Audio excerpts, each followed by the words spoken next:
दोस्तों, मैं मैत्री आप सभी दर्शकों का एक बार फिर से हमारे इस गुरसिंस का चैनल पर स्वागत करती हूँ। दोस्तों, हमारे मिर्चाई बारी गांव में संगीत में राम कथा हो रही है। दोस्तों, आप सभी दर्शकों को इस भव्य राम कथा से जुड़े प्रसंग, भजन और कथा गुरु महाराज के मुख्य बिंदु से आप लोगों को सुनाने जा रही हूँ। तो चलिए दोस्तों, आज हम आप लोगों को गुरु महाराज के मुख्य बिंदु से एक प्रसंग सुना रही हूँ। दोस्तों, पिछले एपिसोड में आपने सुना कि भगवान राम ने हनुमान जी को किस मृत्यु लोक में रहने का आदेश देते हैं। इस बात पर हनुमान जी ने मना कर देते हैं, लेकिन भगवान राम के निवेदन पर हनुमान जी मान जाते हैं। लेकिन हनुमान जी राम जी से एक वचन लेते हैं। अब आगे दोस्तों, इस प्रसंग में गुरु महाराज ने हनुमान जी के विषय में एक बात कही है कि हनुमान जी को क्या अच्छा लगता है और उनको क्या चढ़ाना चाहिए। तो चलिए दोस्तों, जानते हैं गुरु महाराज के मुख्य बिंदु से। यह पूरा प्रसंग सुने और दोस्तों, प्रसंग के साथ साथ गुरु महाराज ने प्रसंग के आधार पर एक कहानी भी कही। तो चलिए दोस्तों, सुनते हैं। लाल जी विरागी है, लेकिन रामचरण अनुरागी भी है। इसलिए उनको अनुराग प्यारा, इसने चढ़ाओ, हृदय का भाव चढ़ाओ, उनके सामने राम कथा सुनाओ, उनके सामने उनके चरित्र वर्णन करो, उनकी गिरदावली गाओ, यही उनको चढ़ाना है, तेल नहीं। और याद रखो, हनुमंत लाल जी को कुछ भी वस्तु अर्पण करना हो तो डायरेक्ट नहीं लेते हैं, वो इनडायरेक्ट लेते हैं। क्या हनुमान जी कहते हैं, किसी गरीब के शरीर पर वस्त्र नहीं है, उसे पहरा दे, मेरी सेवा हो जाएगी। किसी के पैर में चप्पल नहीं है और गरीब का बच्चा स्कूल जा रहा है, उसके पैर में कांटे गलते हैं, उसके पैर में चप्पल पहरा दो, मेरी सेवा हो गई। स्थूल में नहीं, सूक्ष्म में, चैतन्य में सेवा करो। हनुमंत लाल जी कहते हैं कि अगर मेरा कृपा प्रसाद चाहते हो तो इस तरह से करो, मैं तुम्हारे पर खुश रहूंगा। हनुमान जी कहते सब मुझे प्राप्त हो जाएगा। हनुमान जी डायरेक्ट नहीं बाय लेते हैं। एक भिखारी ट्रेन में गीत गागा के भीख मांग रहा था। तो गीत गागा के जो भीख मांग रहा था, तो एक ऊपर के जो बर्थ था उस पर जो सो रहा था, उसको नींद भंग हो रही थी। उसने सोचा कि इसको जल्दी पैसा दे के हटा दो, जो चैन से सोए, नहीं तो ये गाता रहेगा, चिल्लाता रहेगा। तो उसने ऊपर से 10 का नोट निकाल के नीचे से, ए भाई, ए सुन। बोले क्या? बोले ये 10 रुपया उस गाने वाले को दे दो, भिखारी को आगे बढ़ जाए, मुझे सोने में दिक्कत हो रही। तो वह नीचे बैठा था, उसने 10 का नोट लिया, उसको कहा इधर आ, उसको दिया। 10 के नोट भिखारी लेके खुश हुआ और उसने कहा, आपका आग औलाद आनंद रहे, सुखी रहे, घर में धन की वृद्धि हो और आबाद रहो। तो नीचे वाला कहता है कि कमाल है। बोले क्या? पैसा किसी और का, आशीर्वाद मुझे मिल रहा है। वो धनी वाला अंधा था, उससे कहता देखो तो पैसा तो ऊपर वाले ने दिया और आशीर्वाद मुझे मिल रहा है। तो अंधा ने कहा सुन। बोले क्या? बोले मैं अंधा हूं, लेकिन मेरा आशीर्वाद अंधा नहीं है। ये तो आशीर्वाद वही जाएगा जहां से पैसा आया। ये आशीर्वाद कहां जाएगा? जहां से पैसा आया है। याद रखो, बीच वाले व्यक्ति को क्या मिलेगा? जहां से आया वही मिलता है, जाता है। तो हनुमंत लाल जी के नाम पर आप किसी गरीब की सेवा कर दो, आपको हनुमान जी पूरा फल देंगे, इसमें कोई संदेह नहीं है। प्रेमियों, तो हनुमंत लाल जी को चौथी दीक्षा क्या मिली? भगवान ने उनके मस्तक पर हाथ रखा, स्पर्श किया और मानसिक चिंतन किया। दोस्तों, अभी आप लोग गुरु महाराज के मुख्य बिंदु से हनुमान जी के प्रसंग सुन रहे थे। तो दोस्तों, अब हम आप लोगों के सामने एक भजन सुनाने जा रही हूँ। तो दोस्तों, आइए इस भजन को गुरु महाराज मुख्य बिंदु से यह भजन सुने। सुनु कपि तोहि उरिन मैं नाही, सुनु कपि तोहि उरिन मैं नाही, देखो कहि विचार मन माही, देखो कर विचार मन माही, प्रति उपकार करो का तोरा, प्रति उपकार करो का तोरा, सतमुख हुई न सकत मोरा, सन्मुख हुई सकत मन मोरा। तो दोस्तों, अभी आप ब्रज के मुख्य बिंदु से हनुमान जी का एक भजन सुन रहे थे। दोस्तों, गुरु महाराज भजन से पहले स्पर्श दीक्षा के विषय में बातें कर रहे थे। तो दोस्तों, अब गुरु महाराज मानसिक दीक्षा के बारे में बता रहे हैं। जब गुरु की कृपा शिष्य पर होती है, क्या होता है? तो चलिए दोस्तों, यह प्रसंग सुनते हैं। दोस्तों, इस प्रसंग को पूरा सुनने से पहले गुरु महाराज एक भजन सुना रहे हैं। तो दोस्तों, पहले यह भजन सुने, इसके बाद हम कथा की ओर बढ़ेंगे। ये है मानसिक दीक्षा। अब अंतिम दीक्षा सुनो, शिष्य को क्या मिलता है? वो दीक्षा मिलती है कृपा। कृपा विलोकन सोच विमोचन। कृपा विलोकन, किसी परम की कृपा प्राप्त हो जाए, उस व्यक्ति का जीवन धन्य हो जाता है। प्रहलाद पर नारद की कृपा मिली, जीवन धन्य हो गया। ध्रुव पर नारद की कृपा प्राप्त हो गई, ध्रुव का जीवन धन्य हो गया। उसने 5 वर्ष की अवस्था में भगवान का दर्शन किया और प्रहलाद ने 5 वर्ष की अवस्था में नरसिंह भगवान को प्रकट किया। और कृपा मिली है, इसको प्रमाण किसने दिया? तो माता सीता जी ने दिया है। क्या? करहि कृपा प्रभु अस सुनिका। करहि कृपा प्रभु अस सुनिका। निर्भर प्रेम मगन हनुमान। निर्भर प्रेम मगन हनुमान। निर्भर प्रेम मगन हनुमान। निर्भर प्रेम मगन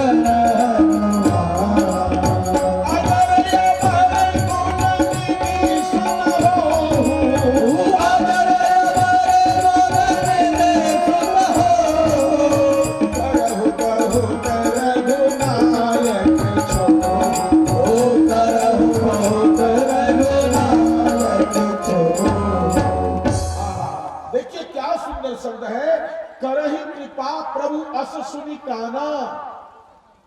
सीता जी ने कहा कि राम जी तुम्हारे ऊपर कृपा करेंगे। ये कान से सुनते निर्भर प्रेम मगन हनुमाना। निर्भर का अर्थ क्या हुआ? निर्भार, शरीर हल्का हो गया। आपके शरीर से कोई बोझा उठ जाए ना, तो आपका शरीर हल्का हो जाता है। मान लो कि कोई अपने परिवार को चलाने में बहुत ही परेशान है, लेकिन कोई व्यक्ति कह दे तेरे परिवार का पालन मैं करूंगा, तो वो निर्भर हो जाता है, निर्भर हो जाता है कि मेरा सर का बोझ चला गया। इसी तरह से हनुमंत लाल जी के ऊपर भगवान की कृपा होगी। ये बात हनुमान जी जैसे सुने, निर्भर प्रेम मगन हनुमाना, हनुमंत लाल जी निर्भर हो जाते हैं। जीवन को हल्का रखो, जीवन में बोझ मत रखो।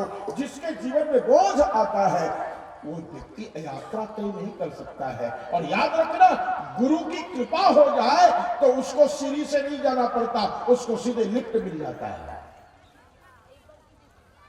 शहर में जाके देखो, 25-25 मंजिल के मकान, 10 मंजिल, 15 मंजिल, 25 मंजिल। अब सबसे ऊपर जो रहता है वो सीढ़ी पर चढ़ते जाएगा तो शाम हो जाएगी उसके ऊपर जाते जाते। उसको क्या, उसके लिए क्या सुविधा थी? लिफ्ट। जैसे गया, बटन दबाया, खट से ऊपर पहुंच गया। बोले उसी तरह से गुरु की कृपा जिस व्यक्ति को मिल जाती है, उसको परमात्मा के धाम तक जाने में ये कर्म रूपी सीढ़ी पर चढ़ना नहीं पड़ता है, व्रत रूपी सीढ़ी पर चढ़ना नहीं पड़ता है। बोले उसको कृपा रूपी लिफ्ट मिल गई, वो डायरेक्ट ऊपर चला जाता है और भगवत धाम को पहुंच जाता है। यही है प्रेमियों गुरु की कृपा, प्रभु की कृपा। और हनुमंत लाल जी को ये प्राप्त हुआ, इसलिए हनुमंत लाल जी देख लीजिए कि जिस समुद्र को पार जाने के लिए भगवान को पुल बनाना पड़ा है। कौशल्या कहती है, अति सुकुमार ज्ञान गुण आगर। अति सुकुमार ज्ञान गुण आगर। अति सुकुमार भानु कुल के। अति सुकुमार भानु कुल के। रघुवर सागर पार से। रघुवर सागर बांधो से। राम जी को सेतु लिंग ने पुल बांध करके तब गए, लेकिन हनुमंत लाल जी को कैसा लिंग मिला? क्या? अति बलवान ज्ञान गुण आगर, अति बलवान ज्ञान गुण आगर, हनुमान सुत लागे सागर, हनुमान सुत लागे सागर। अति बलवान है, ज्ञान और गुण के आगार हैं, और वह छलांग मार गए। एक छलांग में उस पार और दूसरी छलांग में इस पार। यह लिंग प्रेमियों, जिसको कृपा मिल जाए वो सीढ़ी पर क्या चढ़ेगा? वो तो सीधे छलांग मारा और पहुंच गया। प्रेमियों, ये 5 प्रकार की दीक्षा है जो गुरु के द्वारा इस जीव को प्राप्त होता है। इसलिए मैं हमेशा ये निवेदन करता हूं, गुरु बिना मत रहना है। राम कृष्ण से को बरो उन्हु तो गुरु कीन, अतीन लोक तारन तरन, अशोक गुरु के आगे। देख लीजिए, गुरु की सेवा, गुरु से दीक्षा हमारे जीवन में आएगा, तभी मेरा जीवन परमात्मा के धाम तक पहुंच सकता है, नहीं तो बीच में ही रह जाएगा डूबता हुआ। इसलिए गुरु, देखो नारद जी भी गुरु नहीं बनाए थे, तो वो भी जब वो भगवान के पास जाते थे ना, तो भगवान सिंहासन से उठ के खड़े हो जाते थे। भक्ति इतनी थी, बैठा के थे। और नारद जी जब चले जाए तो भगवान जय विजय से कहते थे, मेरा सिंहासन धो और पूरे वैकुंठ के सर को धो के साफ करो। नारद जी को जाने के बाद ये कार्य होता था, इसलिए नारद जी को पता नहीं था। एक दिन नारद जी ने जैसे बाहर निकल के और जरा बोले दोबारा प्रणाम करूं, तो जैसे प्रणाम करने के लिए मुंह को घुमाए तो देखे कि सिंहासन धोया जा रहा है। नारद जी ने पूछा, प्रभु ये क्या है? भगवान ने कहा, तुमने अपने जीवन में गुरु नहीं बनाया है, इसलिए तुम्हारे पैर पड़ने से ये आसन और ये परिसर अशुद्ध हुआ, मैं इसको धो करके शुद्ध करता हूं। नारद जी ने कहा कि आप अपने बराबरी में बैठाते हो और फिर मैं अशुद्ध? बोले कि जो परंपरा है उसका निर्वहन तो करना पड़ेगा, इसलिए तुम गुरु बनाओ। महाराज आप ही बताइए, गुरु किसको बनाऊं? भगवान ने कहा, अगर मुझसे पूछते हो तो जाओ, सुबह सो के उठना और जो सबसे पहले मिल जाए उसी को गुरु बनाना है। भगवान परीक्षा भी लेते हैं, ऐसे दीक्षा नहीं देते हैं, परीक्षा लेते हैं। परीक्षा भगवान ले रहे हैं। क्या? ठाकुर जी ही क्या की? एक कुष्ठ रोगी का रूप धारण करके एक पेड़ के नीचे बैठ गए। नारद जी जैसे सो करके बाहर निकले, उनकी निगाह पर गई। ओहो, भगवान ने कहा था जो सबसे पहले मिल जाए उसको गुरु बनाना, और ये पहले जो मिला ये तो कुष्ठ रोग से ग्रसित है। गुरु नहीं बनाता हूं तो वचन खाली चला जाएगा। चलो गुरु तो बनाना ही पड़ेगा। उन्होंने गुरु बनाया। महाराज दीक्षा दीजिए। दीक्षा तो मिल गई, लेकिन मन में क्या था? ये गया बीता आदमी मेरा गुरु बनेगा। उसके प्रति श्रद्धा नहीं उत्पन्न हुई, अश्रद्धा हुई। नारद जी भगवान के पास गए, जैसे उतरे भगवान ने पुनः धुलवाया। नारद ने कहा, महाराज मैंने तो दीक्षा ले लिया, अब आप क्यों धुलवा रहे हो? भगवान ने कहा कि तुमने गुरु तो बनाया केवल कहने मात्र से, लेकिन हृदय में गुरु के प्रति तुम्हारा भाव बना। तुमको तो कहा नारद, कहा कुष्ठ रोगी, तेरे अंदर गुरु के प्रति अश्रद्धा है, इस कारण से तू अभी पवित्र नहीं हुआ। तो महाराज ये तो गलती हो गई, अब आप जरा एक मौका और दीजिए। बोले जाओ कल। जैसे नारद जी कल सो करके उठे और बाहर निकले, भगवान ने फिर एक चांडाल का रूप बना करके और सामने खड़े हो गए। लेकिन आज नारद जी बहुत ही सावधान, कल जैसी गलतियां आज नहीं होगी। वो सीधे चरणों में पड़ गए। वो कहते कहां में चांडाल दिखता है? मैं पशु की हत्या करने वाला, मानव की हत्या करने वाला चंडाल हूं, तुम मुझे गुरु बनाओगे? बोले नहीं, ठाकुर जी ने कहा अब आप ही मेरे गुरु हो, बनाओ या ना बनाओ, मैंने श्रद्धा से गुरु आपको मान लिया। जब शुद्ध भाव देखे तब भगवान ही प्रकट हो गए। बोलो सियावर रामचंद्र की जय। भगवान स्वयं प्रकट हुए। बोले नारद, तुम्हारा गुरु बनने के लिए गुरुता वाला व्यक्ति चाहिए, तुम जितने महान हो उससे महान चाहिए, इसलिए मैं स्वयं ही चांडाल बनकर के तेरी परीक्षा लेने आया था और उस समय तुमको दीक्षा दिए, नारद जी पवित्र हो गए। कहने का भाव कि बिना गुरु बनाए मत रहना, गुरु की शरण में जाओ, लेकिन गुरु को मंजिल मत मानना, गुरु मार्ग है, मंजिल परमात्मा है।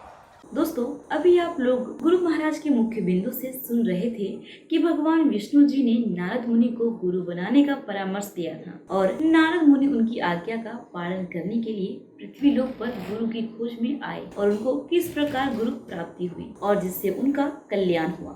इस संसार में जिस जिस गुरु ने अपने को मंजिल मान करके कहा कि मेरी पूजा करो, उस गुरु को देख लो जेल की हवा खा रहा है, तो भाई नाम नहीं मिलता, अच्छी बात नहीं है।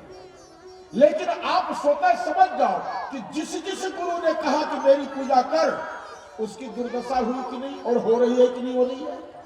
इसलिए गुरु की पूजा करना अवश्य है, ये शिष्य की भाव है, परंतु गुरु हमेशा शिष्य को ये कहे कि पहले भगवान की पूजा करो, बाद में मेरी पूजा कर लेना। चाहो कि गुरु किसका मंत्र देता है? भगवान का मंत्र देता है, हमारे इष्ट भगवान होते। इसलिए गुरु माध्यम है, गुरु मार्ग है, गुरु माली है, गुरु मालिक नहीं है, गुरु मंजिल नहीं है, मंजिल परमात्मा है। और कोई कोई गुरु को मंजिल मानते हैं तो उसका सीधा अर्थ है कि गुरु अर्थ भगवान का भी होता है, गुरु माने परमात्मा, ये भी अर्थ है।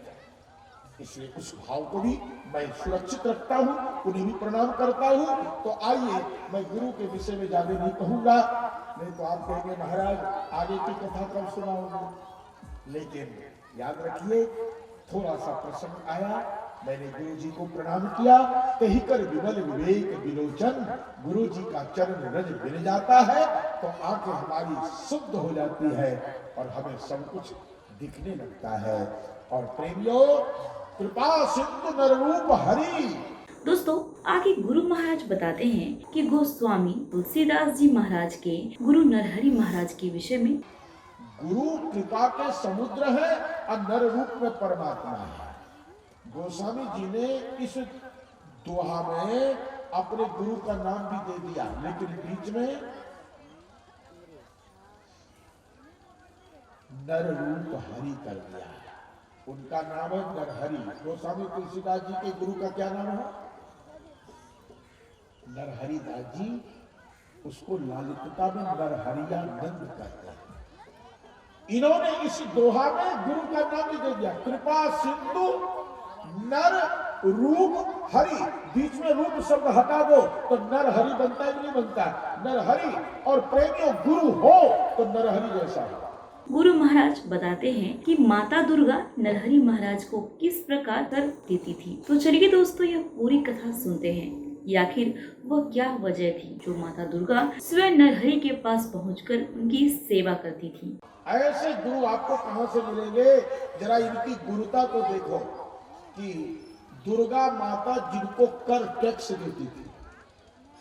आपको सुनकर के आश्चर्य होगा कि माता दुर्गा नरहरि स्वामी गोस्वामी तुलसीदास जी के गुरु को टैक्स देती थी, कर। बोले हाँ। आपको कहेंगे प्रमाण आप ढूंढेंगे तो आप प्रमाण लीजिए। निपट नरहरियानंद को कर दाता दुर्गा वही, घर घर नकरी नाई शक्ति को सदन उजारे, तो शक्ति को हो कर जोर मोई क्षमा कर। एक दिन की बात सुनो। नरहरियानंद जी जहां कुटी में रहते थे, सामने दुर्गा जी का मंदिर था और मंदिर तो पक्का, लेकिन उसके चौखट और किवाड़ लकड़ी के थे। बरसात हो रही है, सावन का महीना, खूब तेज पानी गिर रहा है।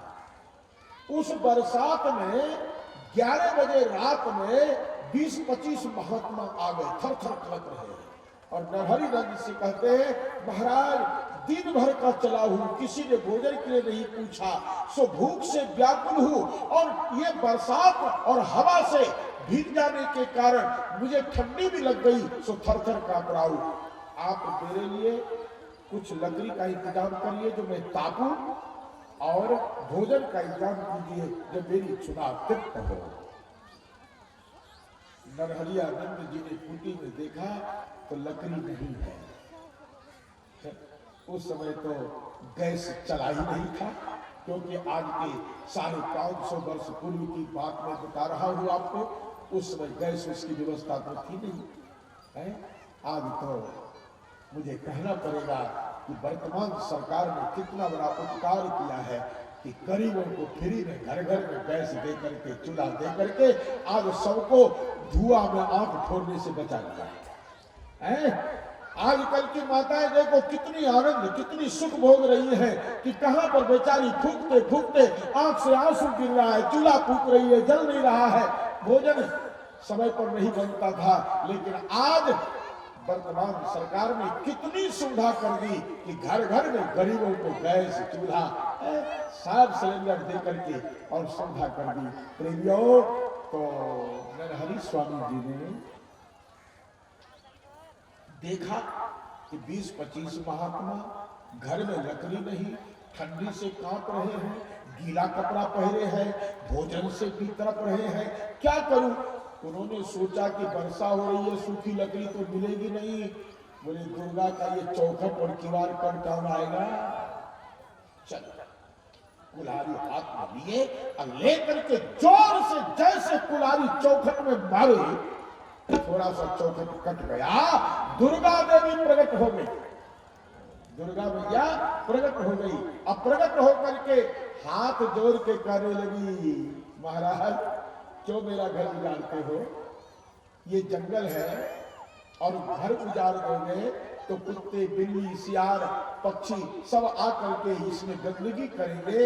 इस फाटक से मैं सुरक्षित हूँ, गंदगी नहीं होती है, आप ऐसा क्यों कर रहे हो?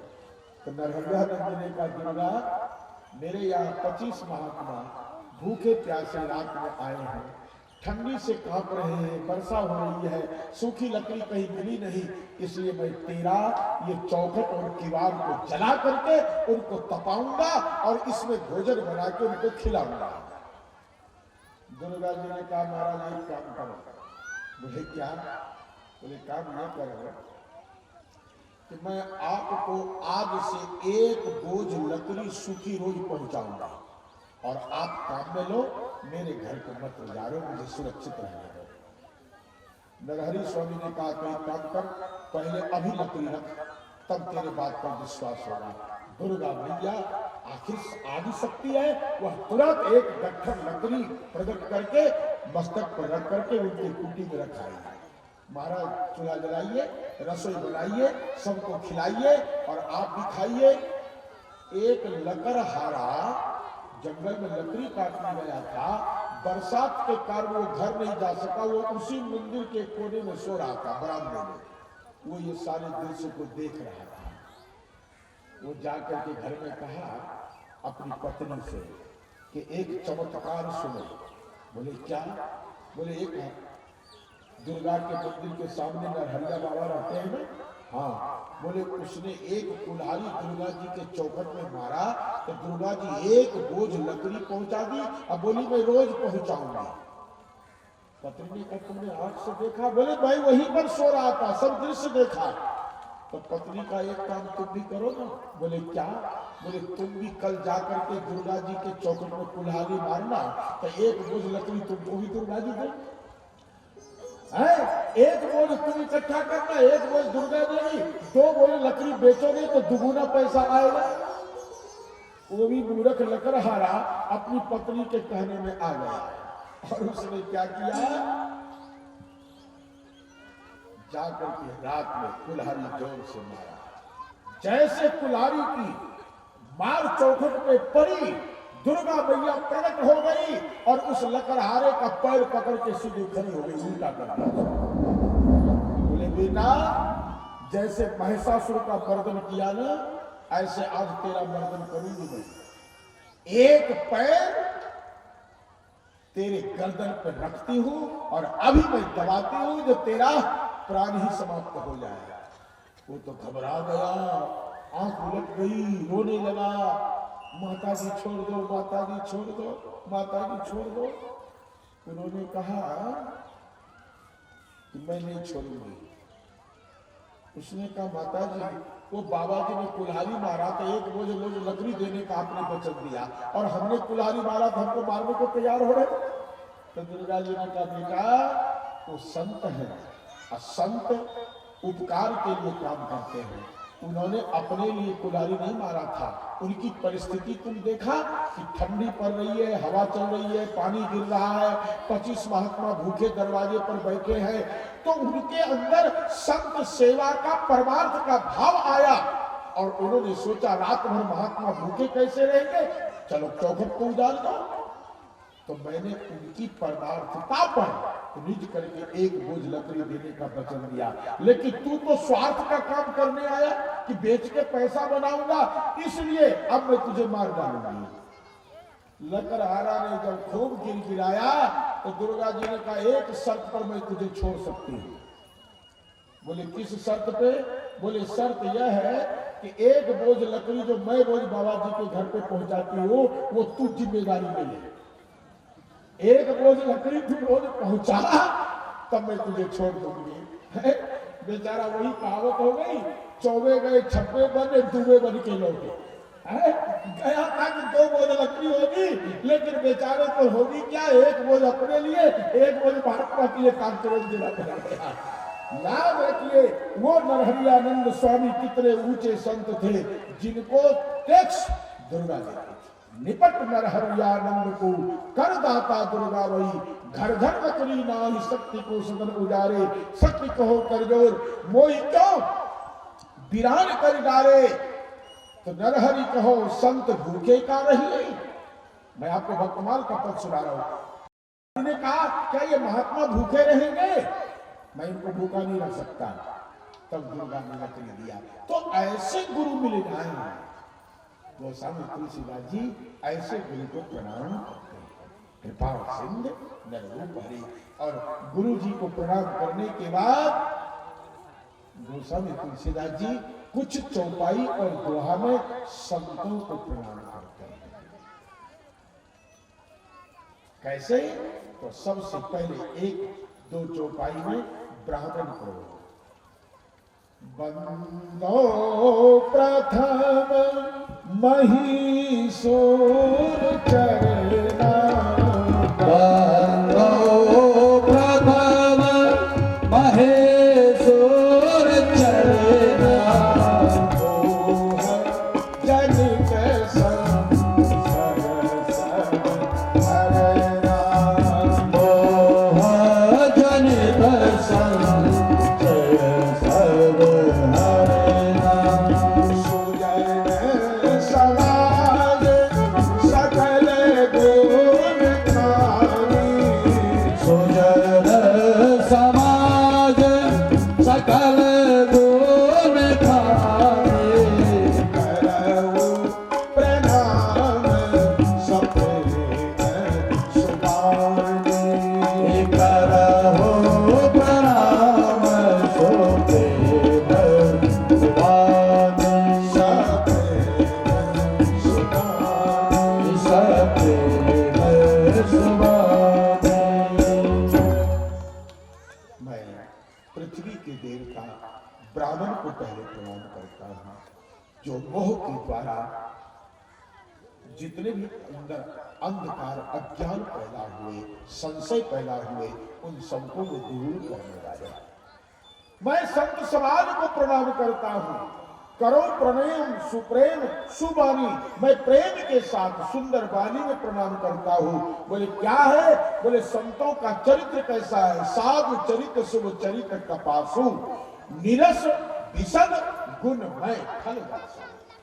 संतों का चरित्र रुई की तरह है। प्रेमियों जरा ध्यान से सुनिएगा तो बात समझ में आएगी। गोस्वामी तुलसीदास जी से लोगों ने पूछा कि अगर आप संतों को गुलाब की उपमा देते, कमल की उपमा देते, तो कितना संत का स्थान ऊंचा होता, लेकिन आपने संतों को रुई की उपमा दी है। रुई में कोई रस नहीं है, रुई में कोई सुगंध नहीं, जिसमें ना सुगंध हो ना रस हो, ऐसे संतों को आपने उपमा दी है। तो गोस्वामी जी ने कहा नहीं नहीं नहीं, बहुत अच्छी बात है। बोले क्या? बोले कि रुई सफेद होता है। ध्यान दीजिएगा, सफेद। बोले संतों का जीवन भी सफेद होता है। सफेद कपड़े में जरा सा कोई दाग लग जाए तो दूर से दिख जाता है। इसी तरह संत के जीवन में अगर जरा सा कोई कलंक आ जाए तो दूर से दिखने लगता है। आप देखिएगा कि गृहस्थ समाज में कितना अनाचार अत्याचार हो रहा है, लेकिन उसकी चर्चा नहीं होती है। और एक साधु का द्वारा अगर कोई गलत काम हो गया तो लोग जगह जगह बैठ के चर्चा करते हैं, आज का साधु वैसा है वैसा है वैसा। वो गलती नहीं करते हैं। लेकिन एक बात सुन लो, जो संत होते हैं वो कभी गलती नहीं करते। संत का भेष बना करके दुष्ट ही ऐसा अपराध करता है, लेकिन भेष संत का है इसलिए बदनाम संत होते हैं। उनके चरित्र रूपी वस्त्रों को छीना जा रहा है। कौन छीनता है? तो ये लोग छीनते हैं। रावण सीता जी को चुराना चाहा, उसने बहुत उपाय रचा लेकिन नहीं सक्षम हुआ, तो अंतिम में कौन सा वेश बनाया? सबको पता है कौन सा वेश बनाया? साधु का वेश बनाया। आवा निकट जति के वेशा, जति मैंने साधु सन्यासी, उसने साधु का भेष बना करके आया और आकर के सीता जी का अपहरण किया। मैं आपसे पूछता हूं कि रावण साधु भेष बना करके ऐसा दुष्कर्म किया, क्या वो साधु था? परंतु भेष होने के कारण साधु बदनाम होते हैं, परंतु साधु शुद्ध है। शब्द तो रूही के तरह है। आजकल हमसे बहुत लोग कहते हैं, अरे मैं एक बार ट्रेन से आ रहा था और मुझे कथा खरीक में कहनी थी, तो जैसे मैं ट्रेन से आ रहा था तो कुछ लड़के चढ़ गए और हमसे कहते हैं आइए राम रहीम जी। क्या कहा हमसे? हम कुछ नहीं बोले। हमने कहा कि इस समय परिस्थिति नाजुक है, कुछ बोलना ठीक नहीं है, चुपचाप सुने। लेकिन मेरे बगल में एक विद्यार्थी था, बोलने वाला मेरे उपहास करने वाला भी विद्यार्थी ही था, कॉलेज का स्टूडेंट था, लेकिन दूसरा जो था वो उसको तुरंत हाथ पकड़ लिया। उसने कहा खबरदार, तुम किसी साधु को जाने भी ना और तुम उपमा दे दिए कि आइए राम रहीम जी। अरे ये महात्मा को मैं भी नहीं जानता, लेकिन ये संत है असंत क्या है, तुमने इनके जीवन के चरित्र को परखा? तो उसने कहा आज ऐसा होता वैसा होता है। बोले वैसा होता है, कोई दुष्ट साधु का वेश धारण करके ऐसा काम किया, तुम उसको कहो ना, लेकिन किसी साधु को देख करके अंगली मत उठाना। और इतनी बद्दत हुई कि मेरे को वो पहचानता नहीं था, फिर भी उसने उस अपशब्द को सुनने के बाद उसे मारने के लिए तैयार हो गया। तुझे मालूम है? तो याद रखिए, साधु कभी गलत नहीं करता है, संत गलत नहीं करते। संत के भेष बना करके दुष्ट ऐसा करते हैं और संत बदनाम हो जाता है। इसलिए मुझे तो ऐसे जगह पर ये बात याद आती है, इन्हीं लोगों ने छीन लीनी दुपट्टा मोरा। यही जो लोग हैं ना दुष्ट लोग, ये संतों के चरित्र रूपी दुपट्टा को साधु बन करके गलत काम करके इनकी दुपट्टा को छीन रहा है। तो दोस्तों अब हम आप लोगों के सामने एक भजन सुनाने जा रहे हैं। तो दोस्तों आइए इस भजन को गुरु महाराज मुख्य बिंदु से यह भजन सुने। कैसे गाते हैं? इन्हीं लोगों ने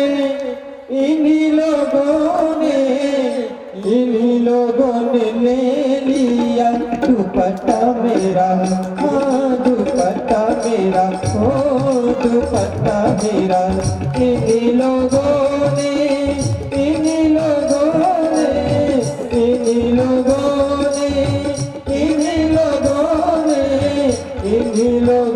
ले लिया दुपट्टा मेरा। दुपट्टा मेरा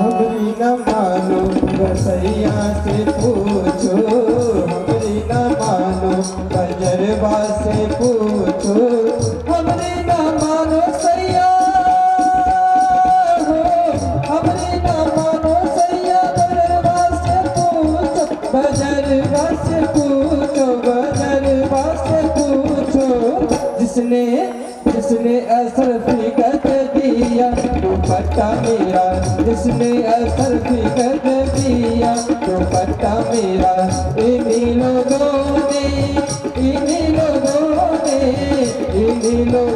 ले लिया दुपट्टा मेरा, इन्हीं लोगों ने ले लिया दुपट्टा मेरा।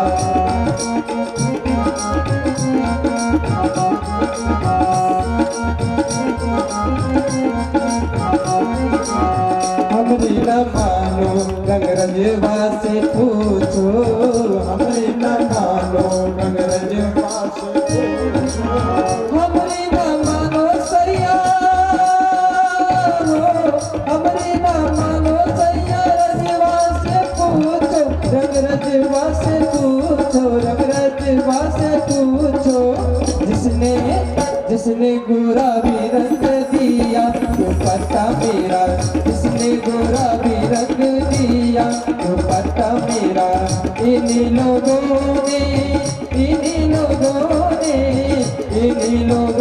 ले लिया दुपट्टा मेरा, इन्हीं लोगों ने ले लिया दुपट्टा मेरा।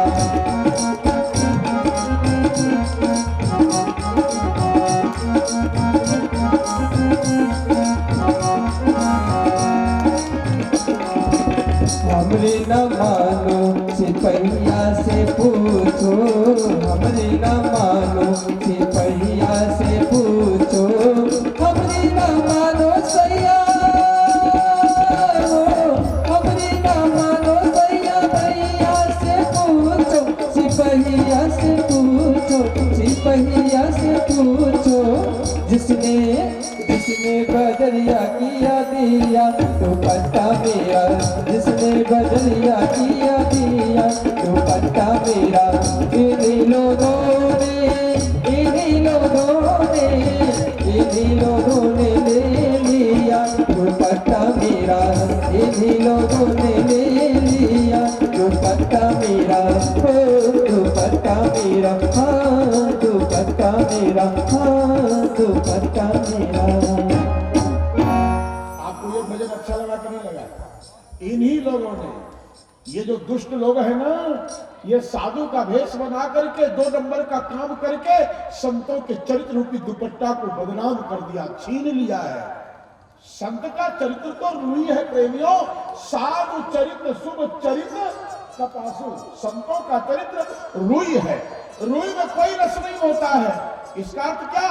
संत में कोई राग नहीं होता है, संत राग से नहीं है।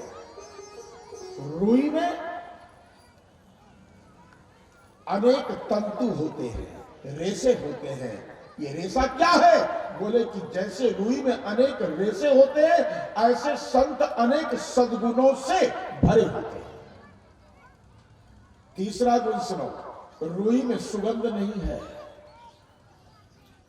सुगंध ही बदबू भी बन जाती है। इसलिए प्रेमियों, संत में किसी प्रकार का ईर्षा नहीं है, कोई रंग नहीं है, सफेद है। अब और गुण सुनिए, रुई को हम कितना कष्ट देते हैं।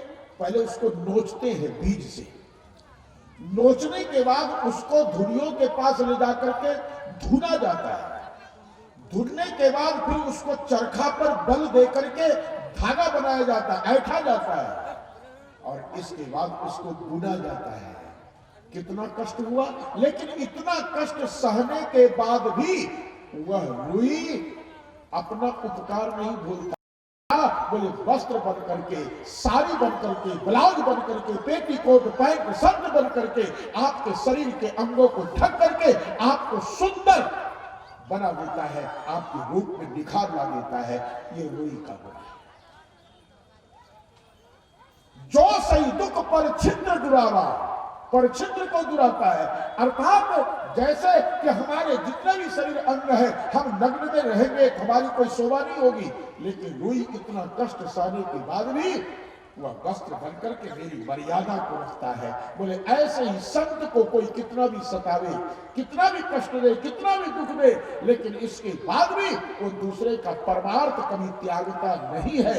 यही संत का चरित्र है। साधु चरित्र शुभ चरित्र प्रकाश, नीरस विशद गुणमय फल दासु। जिसमें अनंत गुण है, उसके गुण का वर्णन कौन कर सकता है। पैठान महाराष्ट्र में पड़ता है, जहां पर आपको गोदावरी निकली है। गोदावरी त्र्यंबकेश्वर से निकली और वह पैठान नाम के गांव होते हुए और उधर आपको आंध्र प्रदेश आदि निकलते हुए तेलुगु चला गया है वो तमिलनाडु में। तो और उधर समुद्र में जाके मिला। उस गोदावरी के किनारे एक पैठान नाम का गांव था, वहां एक पठान था और एक नाथ जी महाराज का नियम था, गोदावरी में स्नान करते थे। जैसे आपके तरफ गंगा की महिमा है, ऐसे महाराष्ट्र और उधर तमिलनाडु की तरफ गोदावरी की महिमा है। इसको गौतम जी ने प्रकट किया है तपस्या के प्रभाव से। तो प्रेमियों, गोदावरी स्नान करके एक नाथ जी आ रहे थे। इनको कोई कितना भी सतावे, क्रोध नहीं आता था। तो एक पठान ने सोचा कि आज मैं इनको क्रोध दिलवा करके मारूंगा। उसने क्या किया, उस स्नान करके अपनी कुटिया में जब आने की उनकी रास्ता थी, उस रास्ते के किनारे एक वृक्ष था। उसने एक पात्र में कचरा भरा, कीचड़, गंदगी, पेशाब, मल मूत्र को भर करके और उसमें एक लकड़ी डाल दिया, ऊपर चढ़। जैसे ही एक नाथ जी उस रास्ते से स्नान करके कुटिया की ओर जाने लगे और उस वृक्ष के नीचे आए, उसने लकड़ी से कचरा उठा के गंदगी नीचे की डाल दिया, संग कर दिया। उन्होंने ऊपर देखा, क्रोध नहीं किया। गोदावरी जाके स्नान किए, स्नान करके लौटे, फिर उसने डाला, फिर गए स्नान करने, फिर लौटे, फिर डाला। ये क्रम 107 बार चला, लेकिन उन्होंने क्रोध नहीं किया और अपनी साधुता नहीं त्यागी। और स्नान करके जब 108वीं बार स्नान करके लौटे और उसने फिर कीचड़ डाला, लेकिन इनको क्रोध नहीं आया। तो अब वो खुद हार गया और वो वृक्ष से ऊपर से नीचे उतरा और नीचे उतर करके हाथ जोड़ के खड़ा हो गया।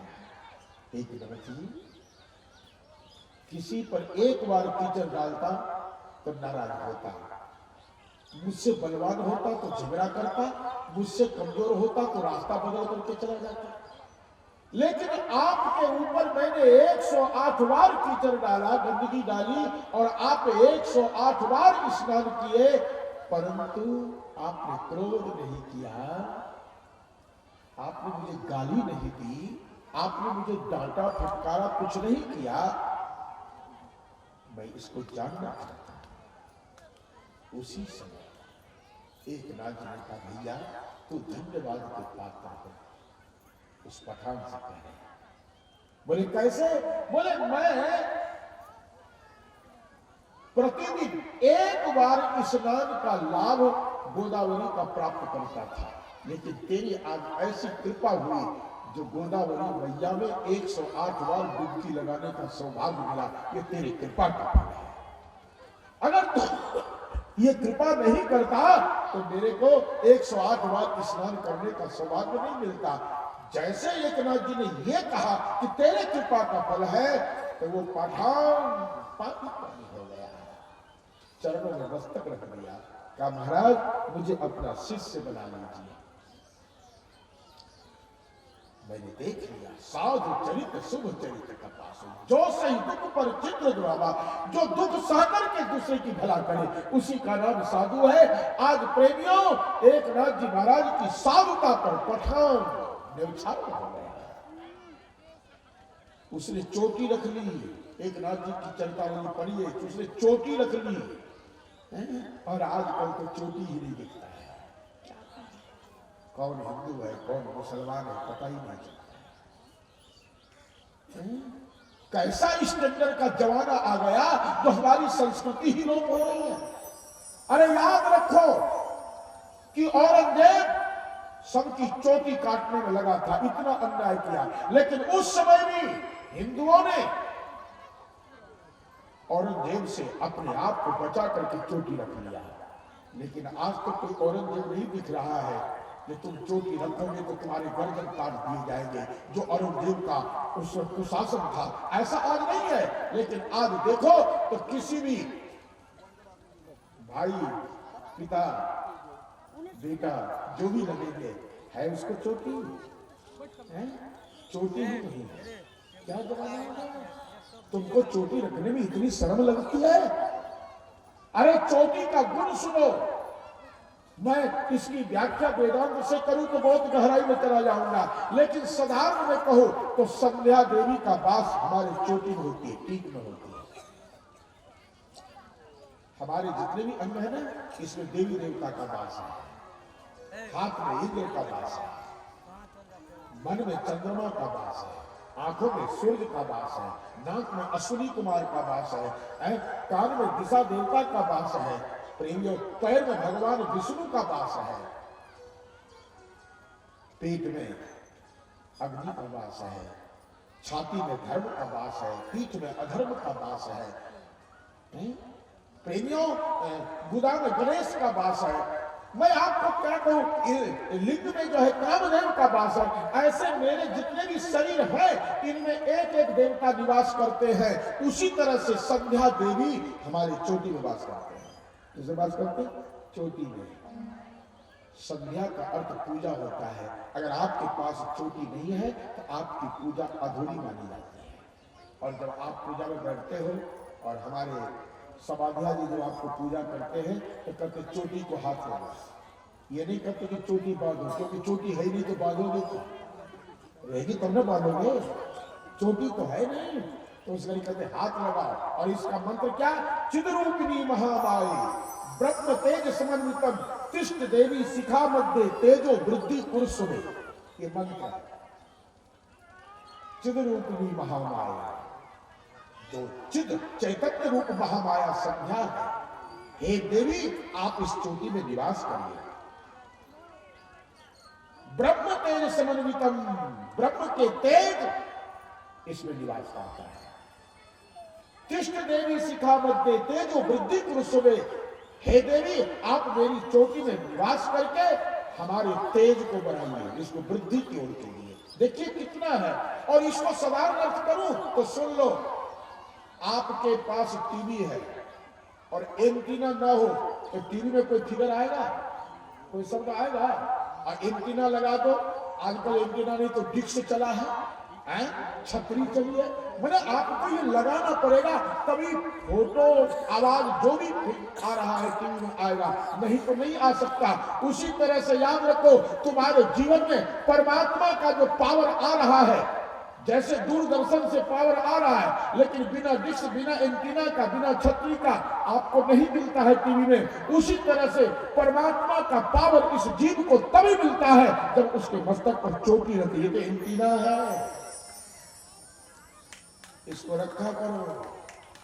हाँ, मैं निवेदन करता हूं कि आज संकल्प ले लो मन में और जाकर के नाई से कह देना कि सब जगह का बाल काटना लेकिन इसको मत काटना, चोटी रखो।